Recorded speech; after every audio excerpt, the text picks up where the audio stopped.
speaking of David Ayer, look at this right here. Adding a little bit more to release the Ayer cut. I mean, remember, guys, we still have the Ayer cut that could possibly still come out. With everything that's happening and the fact that Restore the Snyderverse is always out there and getting trends and stuff like that, we got to remember that we got to help out Mr. Ayer right here. We got to remember that we still got to get his movie out.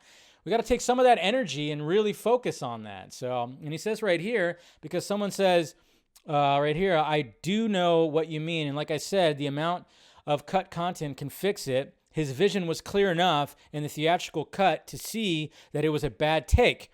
The world agreed. Move on. And then David Ayer quote tweeted by saying, "It's not simply plugging in a couple of deleted scenes. It's tone, a different first act, different music. It plays like an entirely different movie. Hell, I wouldn't believe it either. But it does. Night and day. Such is the power of editing." Right there. Yeah, some people just think that when it comes to the Ayer cut, it's not going to be the Snyder cut, yeah, pretty significant changes. Obviously, when you're trying to condense down a 4-hour flick, yeah, going to be some pretty significant changes. But there's big-time significant changes when it comes to Suicide Squad.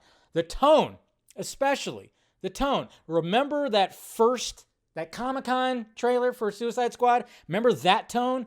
David Ayer has expressed many times that was the tone he was going for. That is specifically the tone he was going for. So, it's very much, if we ever get the Ayer cut, it's going to be like that. And it's going to have different music. It's not going to have the added in, like, that's what they wanted to do. They were basically already setting the fucking table for James Gunn, to be honest, which is funny because they wanted that aspect to it, where they wanted to have a soundtrack with all these different kind of songs that everybody knows, which is just hilarious and stupid. I don't get that, but I love the fact that he just full on just said that. And we got to remember, guys, we can still try to fight for this, as well as, still hashtag Restore the Snyderverse, but this is part of it. So we got to take some of that energy that we're throwing at each other, which seems to be the case when it comes to Batgirl and all this stuff and all the new stuff.